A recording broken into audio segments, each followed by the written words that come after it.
మౌనిక, ఈరోజు ఆదివారం కదా, మార్కెట్కి వెళ్ళి మటన్ తీసుకొస్తా. ప్రతిసారి నువ్వే తీసుకొస్తాను కదా, ఈసారి బావని తీసుకురమ్మను. అదేంది గట్లా మాట్లాడతాను? నీకు మటన్ అంటే ఇష్టం కాబట్టి ఎప్పుడు నేను మటన్ తీసుకొస్తా. వదినకి చికెన్ అంటే ఇష్టం కాబట్టి అన్న చికెన్ తీసుకొస్తాడు. నిన్ను తీసుకురావద్దంటలేను. నిన్ననే పెట్రోల్కి లేవని 100 రూపాయలు అడుక్కున్నావు నా దగ్గర. ఇప్పుడు మటన్ తీసుకొస్తా అంటాడేనో, ఎక్కడి నుంచి తీసుకొస్తావు? మెల్లగా మాట్లాడి వదిలింటే బాధపడుతుంది.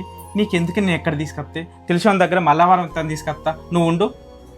తేజ బజార్కి పోయేస్తా, ఆదివారం కదా, ఇప్పుడు చికెన్ పట్టుకొస్తా. నాకు చికెన్ తినబుద్ధి అయితే లేదు బావా, మటన్ తీసుకురావా. మటనా? అదేంది, నీకు చికెన్ అంటే ఇష్టం కదా. నాకు మటన్ తినబుద్ధి అవుతుంది, తెత్తవా తేవా? తెత్తనే, నీకు ఏ తినబుద్ధి అయితే అది తెత్తా.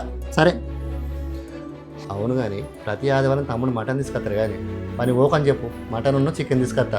ఇంకేమైనా తెచ్చేదన్నా చెప్పు. ఫోన్ చేసి చెప్తా.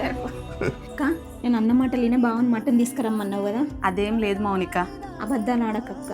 మరి సతీష్ దగ్గర డబ్బులు లేనప్పుడు నువ్వు నా దగ్గరికి వచ్చి అక్క మటన్ తినబుద్ధి అవుతుంది, బావకు చెప్పుపో మటన్ తీసుకురమ్మని అని అడిగేంత స్వాతంత్రం లేదా నీకు? బయట సమాజం ఎట్లుందక్క? దానికి తినబుద్ధి అయితే దాని మొగుడు ఖర్చు పెట్టాలి, నా మొగుడు ఖర్చు పెట్టాలని ఎందుకు అనుకుంటారు అక్క? అందరు అట్లుంటారని ఎందుకు అనుకుంటావు మౌనిక? అందరు అట్నే ఉంటారక్క, కొందరే నీలెక్క ఆలోచించేటోళ్ళు ఉంటారు. వాళ్ళెవరో ఉన్నారని మనం అట్లుండుడేంది? మనం సొంత అక్క చెల్లెలు లెక్క ఉండాలి.